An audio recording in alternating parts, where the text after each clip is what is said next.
दोस्तों, कैसे हैं आप लोग। तो दोस्तों, आज हम पढ़ने वाले हैं वेताल की कॉमिक्स वेताल की मेखला। वेताल की मेखला। 10 वर्ष पूर्व हमारे इस वेताल के पिता की मृत्यु हुई थी और तब से प्रति वर्ष एक दिन ऐसा आता है जब वेताल निराहार व्रत रखता है। उस दिन जब अपने पुरखों की याद में तहखाने में जाता है जहाँ 400 वर्षों से हुए वेतालों की निशानियाँ हैं। घनघोर जंगलों के निवासी और टापुओं के समुद्री नाविक वेताल को अमर मानते हैं, लेकिन बोने बोने घोर जानते हैं कि वह अमर नहीं है। आज हमारे महाबली वेताल के स्वर्गीय पिता की बरसी है, मृत्यु की तिथि। प्रत्येक वेताल अपने पिता के चरण चिन्हों पर चलता है। वेताल को 10 वर्ष की वह घटना याद आ रही है जब उसके पिता का देहांत हुआ था। सिंगा डाकू का लुटेरा जांच, इस पर कैसे पहुंचोगे मेरे प्यारे पिता। मेरा एक भेदिया तट पर खड़ा है। सिंगा डाकू का वह गुलाम था, मैंने उसे आज़ाद कराया था दुष्टों के चंगुल से। वह डाकुओं के सब भेद जानता है, कहाँ उनके हथियार रखे हैं, कहाँ खजाना है, पहरा कब बदलता है, सब जानता है। बेटे, तुम तुम वन में जाओ और मेरी प्रतीक्षा करो। लेकिन मैं वहीं रुका रहा। एक डोंगी लेकर भेदिया आया और मेरे पिता लुटेरे जहाज की ओर चले गए। वह रुका रहा। वह एक एक एक पल घंटे की तरह बीता। फिर जोर का धमाका हुआ। विस्फोट। सिंगा का डाकू जहाज भस्म हो गया। वेताल को याद आ रहा है कि वह दिन जब उसके पिता ने एक भेदिए की मदद से सिंगा के समुद्री डाकू जहाज का सफाया किया था। उसने उन्हें एक डोंगी से लौटते हुए देखा था और वह भागकर जंगल में गया। पिता की प्रतीक्षा करता रहा, किंतु जब पिता लौटे वे अकेले थे, बुरी तरह घायल। मेरे पिता। महावन में पहुंचने के पहले ही उनकी मृत्यु हो गई और उनकी लाश पुरखों की समाधियों के निकट गुफा में बंद कर दी गई। और फिर वेताल गुफा के बाहर आया अपने पिता का स्थान लेने, और इस तरह वेताल की परंपरा अटूट चलती रही। ऐसी थी हमारे वेताल के पिता के अंत की कथा। जिंदाबाद, वेताल की जय हो। हमारा वेताल अमर हो। गुर्रन, मेरे पिता उस दिन अपनी मेखला कमरबंद कहीं छोड़ आए थे। क्या तुम्हें मालूम है कि वे कैसे मारे गए। सब जानते हैं कि सिंगा डाकुओं से बहादुरी से लड़ते हुए उनकी मृत्यु हुई। गुर्रन, उनकी पीठ में छोरा भोंका गया। जिसने भी यह घात किया उसी ने उनकी प्रेत चिन्ह वाली मेखला भी ले ली। पीठ में छुरा? मुझे पता नहीं, पर किसने ऐसा घात किया। किसी ऐसे ने जिस पर वे विश्वास करते थे, उनका भेदिया, जिसका चेहरा मैं उस दिन नहीं देख पाया। यदि वह पापी जिंदा है तो एक दिन मैं उसे जरूर मारूंगा। रणकाली के विक्रम क्लब में एक शाम। गजब की कहानी थी तुम्हारी रामलू। अब आपकी बारी है हार्डल जी, कोई सच्चा किस्सा सुनाओ। हाँ, तुम दोनों ने सिंगा समुद्री डाकुओं का नाम सुना है, और वेताल का।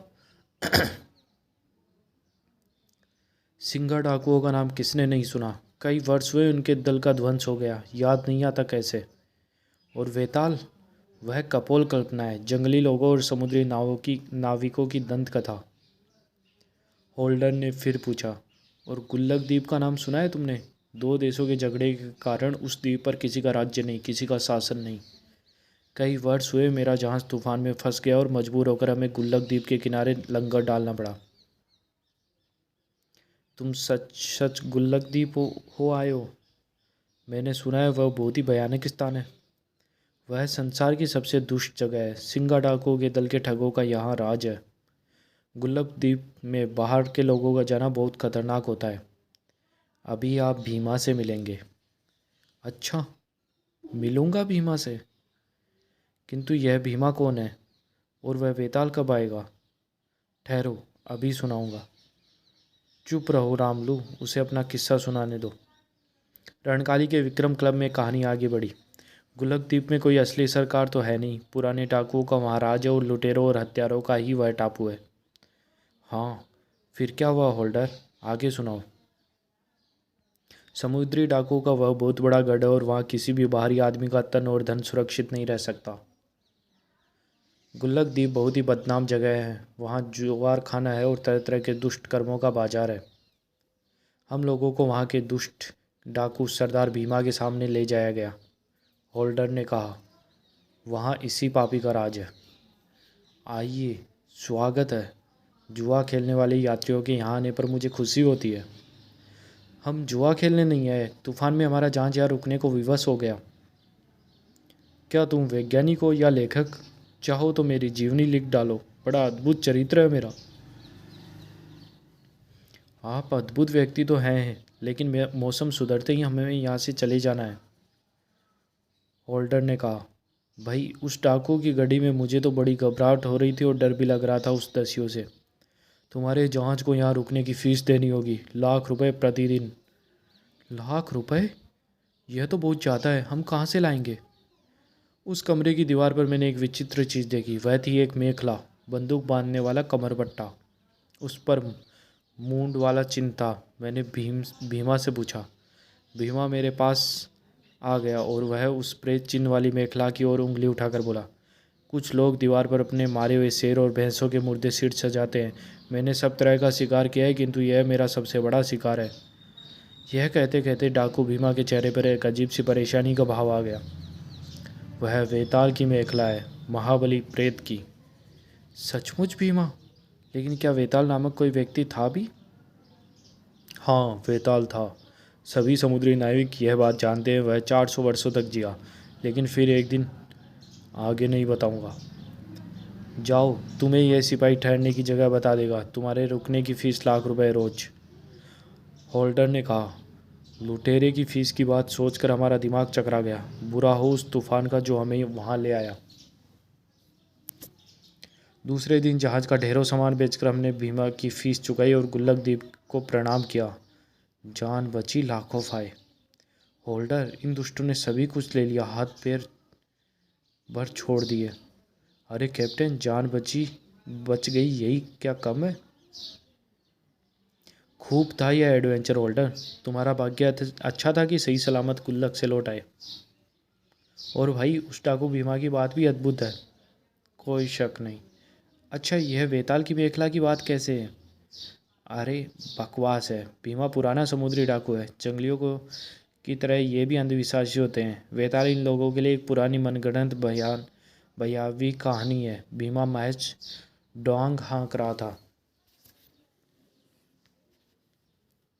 वेताल की मेखला, गुल्लक द्वीप, यह क्या रहस्य है? वेताल को खबर देनी चाहिए। मैं चलूं? महावन के अंतराल में बहुत घना जंगल है, वहाँ जहरी भाले वाले जंगली बोने रहते हैं। मैं वेताल से मिलने आया हूँ, बहुत ज़रूरी खबर देनी है। यहीं ठहरो। रणकाली शहर से एक आदमी आया है, उसे रोक आया हूँ। वह जो कहता है ज़रूरी खबर लाया है, उसे यहाँ बुला लो। मैं विक्रम क्लब से काम करता हूँ। वहाँ मैंने गुल्लक द्वीप के बारे में कुछ बातें सुनी और मुझे लगा कि महाबली वेताल को वे बातें बतानी चाहिए। गुल्लक द्वीप, समुद्री डाकुओं का अड्डा? आगे बताओ। जहाँजी साहब, मिस्टर होल्डर ने वहाँ एक मेखला देखी, आपके कमरपट्टे की ही तरह। वह भीमा नामक आदमी के पास है। भीमा कहता है उसने वेताल को मारा था। लेकिन हो सकता है यह बात मनगढ़ंत कहानी हो, क्योंकि सभी जानते हैं कि वेताल जीवित है और अमर है। तुम जो खबर लाए हो उसके लिए बहुत धन्यवाद। वह बड़े काम की खबर है। जाओ, अब तुम आराम करो। मेरे सभी पूर्वज वेतालों के पहने हुए वस्त्र और मेखलाएं यहाँ हैं। केवल एक चीज़ नहीं है, मेरे पिता की मेखला। उनकी पीठ में छुरा भोंका गया और था, उन्हीं के एक विश्वासी आदमी द्वारा। अब यदि उनकी मेखला गुल्लक द्वीप में है तो फिर हत्यारा भी वही होगा। Good night holder. भूलना नहीं, अगले सप्ताह अपना बिलियर्ड का खेल है।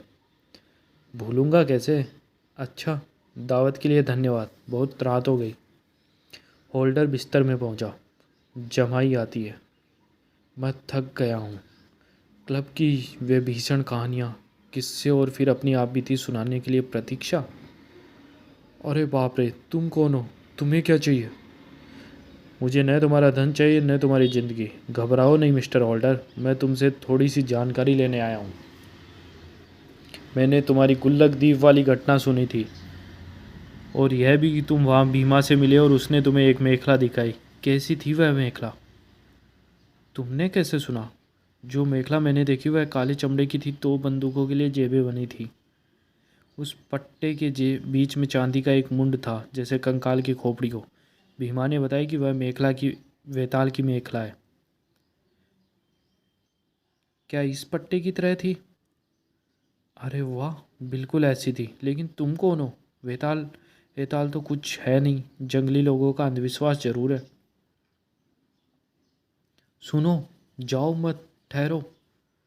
बात हो चुकी मिस्टर होल्डर, तुमसे नहीं। अब आगे की बातचीत तो भीमा से ही होगी। क्यों जी, गुल्लक द्वीप कैसे जाते हो? कोई मुश्किल नहीं, जुआरी यात्रियों के लिए गुल्लक वाले अपनी नावें खुद ही भेज देते हैं। जुआरी सैलानियों के जहाज पर वेताल भी चढ़ गया। सूरज डूब रहा है लेकिन वर्षा भी है, शायद इंद्रधनुष दिखाई देगा। दूसरी ओर गुल्लक द्वीप पर जुआरियों से लदा एक और जहाज आ रहा है। इनकी कब अकल आएगी? इनका उसी प्रकार उल्लू बना रहना ही अच्छा है। भीमा, जब तुम सिंगा डाकुओं के मुखिया बने थे, उसके पहले क्या तुमने सचमुच वेताल को मारा था? क्यों, देखते नहीं है उसकी निशानी टंगी है। एक पुरानी कहावत याद आती है कि गुल्लक द्वीप को ध्वंस करने जब वेताल आएगा, तब आकाश में दो इंद्रधनुष दिखाई देंगे। हाँ सुना है, लेकिन अभी क्यों याद आया? अभी इसलिए कि आकाश में वो इंद्रधनुष प्रकट हुए हैं।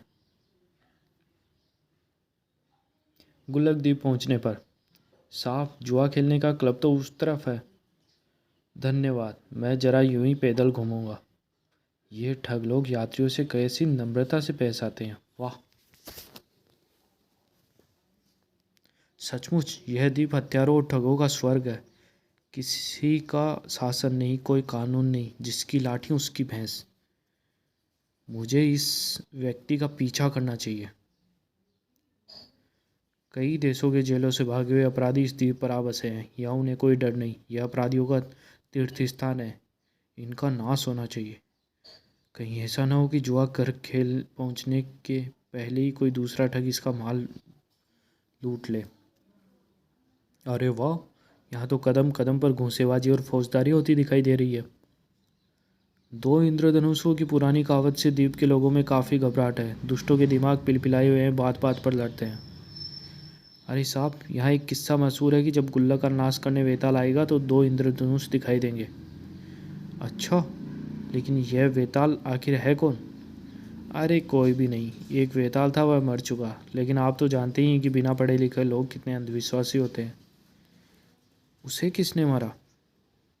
तुम आए हो जुआ खेलने के लिए, लेकिन सैलानी होकर ये तरह तरह के सवाल क्यों पूछते हो? तुम्हारा मतलब क्या है? मिक्की डाकू छुरी छुरी निकालता है, लेकिन पलक मारते वेताल का घूंसा उस पर पड़ता है और मिक्की कहता है, यहाँ हम लोग यात्रियों से कोई सवाल नहीं पूछते और न ये चाहते हैं कि कोई हमसे सवाल पूछे। तुम कौन सा भेद लेने आए हो? बाप रे, मैं यहाँ ज़रूर सवाल पूछूंगा। सिंगा डाकू की पुरानी टोली में तुम भी थे ना? बोलो। हाँ, मैं भी था। सब जानते हैं कि 10 वर्ष पहले हम सिंगा डाकुओं का एक पूरा जहाजी बेड़ा था। कई डाकू जहाज थे। एक दिन न जाने कैसे वेताल को हमारा पता लग गया और हमारे उसने आकर हमारे लुटेरे जहाज को जला दिया। उसके बाद हम गुल्लक द्वीप में बस गए। यह बताओ कि वेताल को किसने मारा? मेरा गला छोड़ो, बताता हूँ। हमारे सरदार भीमा ने वेताल को मारा था, उसी ने वह हमारा नेता बना। फिलहाल तुमने जो खबर दी है वह काफ़ी है, फिर मिलूँगा। हाँ, अभी ज़रूर मिलेंगे। तुम इस द्वीप से बचकर नहीं जा पाओगे। मैं और मेरे साथी तुम्हें सबक सिखा देंगे। क्यों जी, क्या हो गया तुमको? कहीं गिर पड़े क्या? नहीं सरदार, द्वीप पर आए एक यात्री ने मेरी मरम्मत कर दी। वह तरह तरह के सवाल पूछता था। अरे मिक्की, तुम्हारे जबड़े पर यह प्रेत चिन्ह कैसा? यह कंकाल मूठ तो वेताल का चिन्ह है। जरा ठीक से देखो सरदार, जिसने तुम्हें पीटा वही यह भयानक चिन्ह तुम्हारे जबड़े पर छोड़ा गया है, वेताल का चिन्ह। वह यात्री जिसने मुझे गुस्सा लगाया, लेकिन वह तो मर चुका है। मैंने 10 वर्ष पूरे उसकी हत्या की थी। यह है उसकी मेखला। वह पुरानी कहावत बार बार याद आती है कि गुल्लक द्वीप पर जब वेताल आएगा तो दो दो इंद्रधनुष दिखाई देंगे। देखो। छोड़ो भी भीमा, यहाँ तो कई बार दो इंद्रधनुष दिख जाते हैं। अभी अभी जुआरियों की नाव से कुत्ता लिए हुए एक यात्री उतरा है। वह जहाँ भी दिखाई दे गोली मार दो। लेकिन सरदार, अगर कुत्ता लिए हुए कई यात्री हमें मिले तो क्या हुआ? हम उन सबको मार डालेंगे। वह आखिर कहाँ से आएगा? मैंने खुद उसे मारा है, वह मर चुका है। लेकिन कहीं वह बात सच तो नहीं कि वेताल जीता जागता प्रेत है और अमर है? वेताल अब सतर्क हो गया। डाकुओं का दल कुत्ते के साथ घूमने वाले यात्री को ढूंढ रहा है, इसीलिए तुम यहीं ठहरो सेरा, मैं अकेले ही आगे जाऊंगा।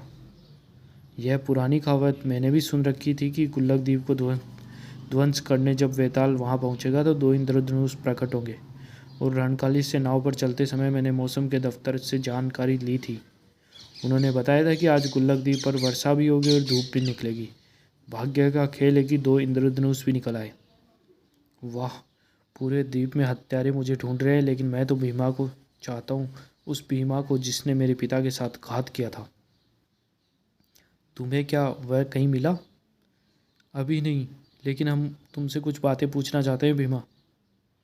हाँ, 10 वर्ष पूर्व जब वेताल ने तुम्हारा जहाज चलाया था तब तुमने कहा था कि उसे तुमने मार डाला है, और इसीलिए तुम्हारे जैसे अजनबी को हम सब ने अपना सरदार बनाया। लेकिन यदि तुमने उसे सचमुच मार डाला तो अब यह क्यों सोचते हो कि वह गुल्लक में आया है?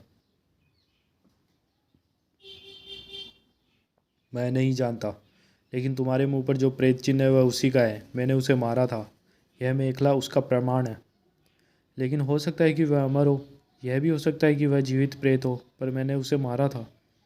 हमें ठीक ठीक बताओ, कैसे मारा था? 10 वर्ष पूर्व तुमने वेताल को किस प्रकार मारा था भीमा? याद है, जब हमारे पास एक बड़ा जहाजी बेड़ा था।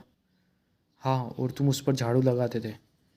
अच्छा, तुम्हें याद है कि जब वेताल ने हमारे जहाज़ों को भस्म किया था तो बड़े जोर का धमाका हुआ था? अच्छा अच्छा, सुन लिया, हम सब वहाँ थे। आगे बताओ। मैं विस्फोट से उड़कर समुद्र में जा गिरा और तब मैंने एक आदमी को एक डोंगी चलाते हुए देखा। मैंने पहचान लिया, वही वेताल था। मेरे पास कोई अस्त्र नहीं था, फिर भी मैंने उसका पीछा किया और आगे जाकर हमला किया और उसका काम तमाम कर दिया। उसकी बंदूक गिर गई और मेरे घूंसों की मार ने उसे ठंडा कर दिया। वह मर गया। मैंने उसका कमर पट्टा उतार लिया जो तुम्हारे सामने है। इसने मेरे पिता की हत्या जरूर की है, लेकिन जैसे कह रहे उस प्रकार नहीं। यह दुष्ट बहुत ही बेईमान और झूठा है। उसके अंत की यही कहानी है। मनगढ़ंत कहानी सुनाई है तूने भीमा, अब मैं सच्ची गाथा बताऊंगा। अरे, तुम उस समय मरे नहीं थे, या यह सचमुच जीवित प्रेत है? चुप ल, चुप रह, खड़ा रह भीमा। तू डाकू दल का सरदार यही दावा करके बना था कि तूने बहादुरी से वेताल को मारा। 10 वर्ष पूर्व सिंगा का डाकू जहाजी बेड़ा वेताल से कैसे नष्ट किया था, सुनो मुझसे। सिंगा के ये एक नौकर ने जिसका नाम भीमा था वेताल की मदद की थी। नहीं, भीमा ने भेदिए का काम किया। उसने वेताल को खबर दी कि डाकू जहाज कहाँ पर है, और ठीक जगह और ठीक समय भी भीमा ने बताया था। वेताल ने भीमा का विश्वास किया, लेकिन भीमा ने उसी की पीठ में छुरा भोंक दिया। भीमा ने सबके साथ बेईमानी की, और भीमा ने ऐसा इसलिए किया कि जहाज़ों के जल जाने के बाद भी सिंगा डाकू का बहुत सा खजाना था। भीमा नेता बन बैठा। क्यों? तू झूठा, बेईमान, मक्कार। मुझे इस पाजी से हमेशा घृणा रहती है।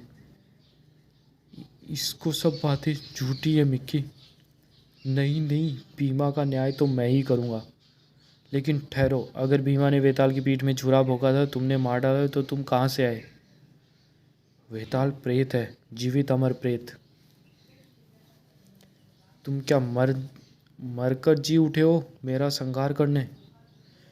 बेकार की बात छोड़ो भीमा, वह जो भी है जिंदा है, जीवित प्राणी है तेरी तरह।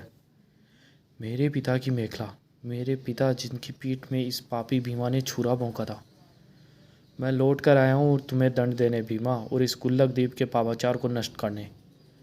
तुम जो भी हो, बड़ी बातें मत करो, यहाँ हमारे 1000 साथी हैं।